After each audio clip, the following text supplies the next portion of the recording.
Hello Aries, and welcome back to my channel. I'm giving you a reading for the month of April on what it is that you need to know for the month. And to begin, this is a general reading for anyone with a sun, moon, or ascending sign of Aries, and this may not be meant for you specifically. So to begin, for what it is that your lesson is for April, we have engage in higher reason.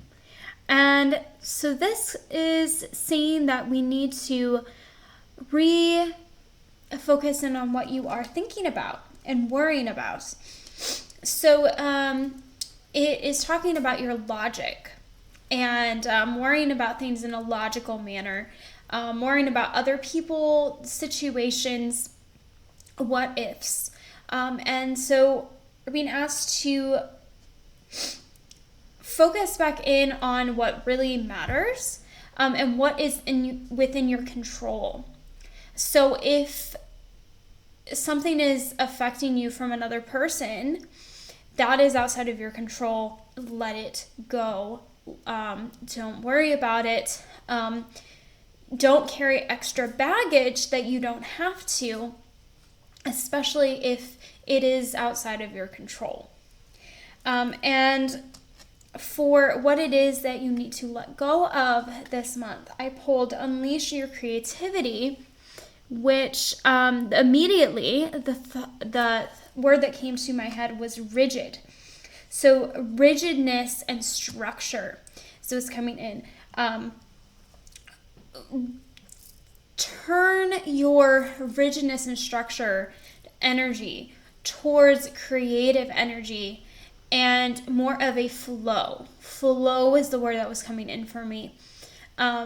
Flow more with what you're feeling and what you're naturally drawn to. And what it is that you need to focus on this month, we have feel, which is essentially coming in as the opposite of that rigidness and structure for me. It's feeling what it is that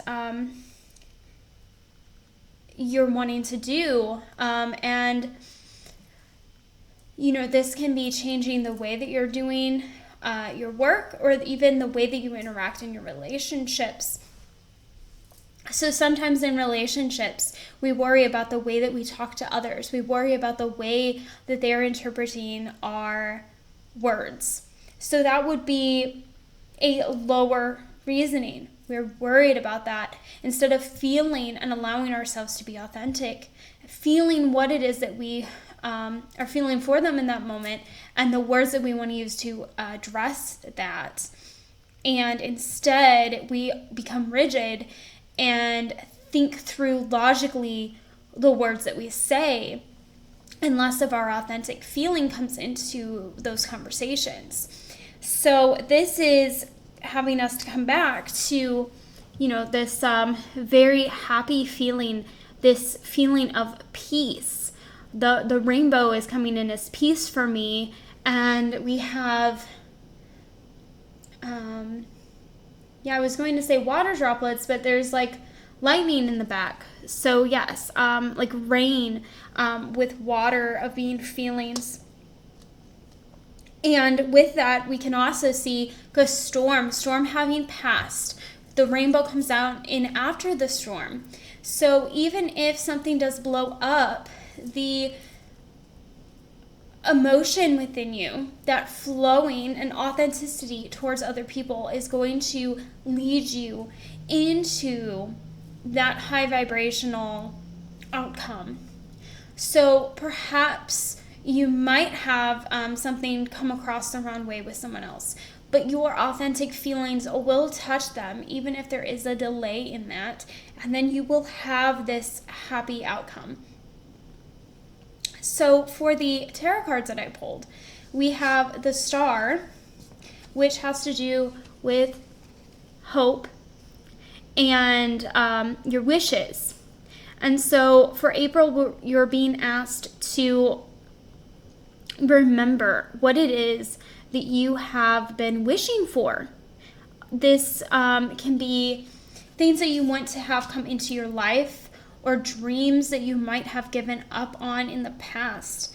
And, here we have, I think it's supposed to be stardust, but what I thought of was like fireflies and burning. Either way, it's burning. But fireflies, for me, also has to do with like longing, right? Because fireflies glow when they are looking for a mate. So there's a longing to that energy. And so we're being asked to rekindle that fire of desire that is inside of us, that we may have, allowed down to the embers, to reignite that through our longing for what it is that we really want. And if you aren't sure what that is, go inside and feel. Allow your feelings to direct your desires and actions instead of your logic. And then for your second card, we have the 10 of Wands, which has to do with overwork and burden. So you're being asked to recognize the areas in your life where you have been overworking yourself and taking on more burden than you need to. And finding ways that you can release some of that burden. And this is not necessarily work. Like I said, in your relationships, you may be putting on burdens of how it is that you interact in those relationships, instead of allowing yourself to just be your authentic self without having to be worrying about what it is that you are saying at any given moment. And by doing that, you are putting on extra burden on yourself. So when you're working, you are working. And when you are relaxing or socializing, you are still working instead of relaxing. And for your third card, we have the Emperor,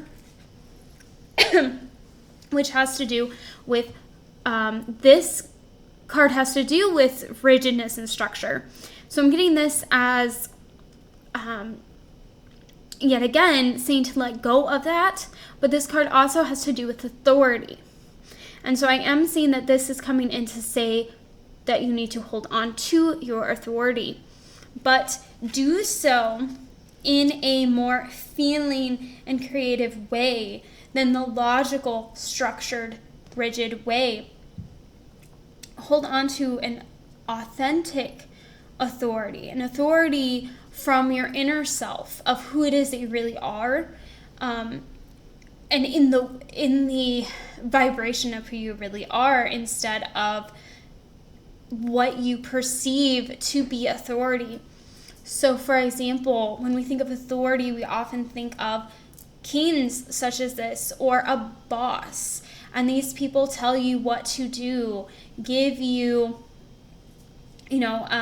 outline of what it is that you need to do on a job, what your position is within a country, that the president would tell you to pay taxes.